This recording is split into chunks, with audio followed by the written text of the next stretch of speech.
કેવો છે દાદા? કપા હારો, આમાં કઈ ઘટે નહીં. હમ.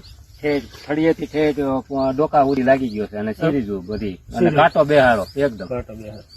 અને ગામડા પૂછે કયું બિયારણ છે. દર વખતે આ ખેતીમાં ઓલા હાથી વાગવા આવતા હોય ને ઉભા રહી જાય ને પૂછવા મને. એમાં કઈ ઘટે નહીં અને પૂછે હોત કે નવું આ બિયારણ કઈ જૂનું પડ્યું હોય તો કઈ લેવું છે. અચ્છા એમ. હા. ટૂંકમાં અને દવા ઓછી જોઈ છે, બીજા કરતા દવા ઓછી જોઈ છે અને લીલો એકદમ દેખાય છે. લીલો સમરે ને. હા. એ તો પેલા મૂળ વાળી જાત છે એટલે સ્ટ્રેટ સુધી લીલો જ રહે. અને ઝીંડવું મોટું પાછું એમ. એટલે આ ખેડૂત ને ભલામણ છે, વાવવું હોય તો વવાય ખરું આ એમ. બરાબર છે, બરાબર છે. નુકસાન નથી કઈ.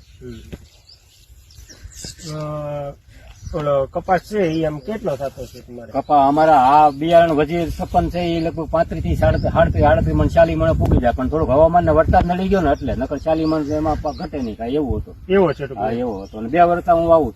2 વર્ષ. 2 વર્ષ. હા. એટલે વિનાટી સારું. વિનાટી સારું એકદમ ખેંચાઈ જાય અને મોટા પૂંભા.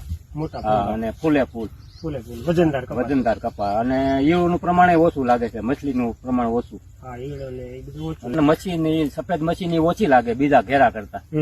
દવાનો એક રાઉન્ડ ઓછો ઓલા કરતા હોય તો હાલે, તો ખબર નથી પડતી એમ કે બરાબર રોગ છે એમાં. સુસિયા લાગતા. આ સુસિયા ઓછા લાગે એમ.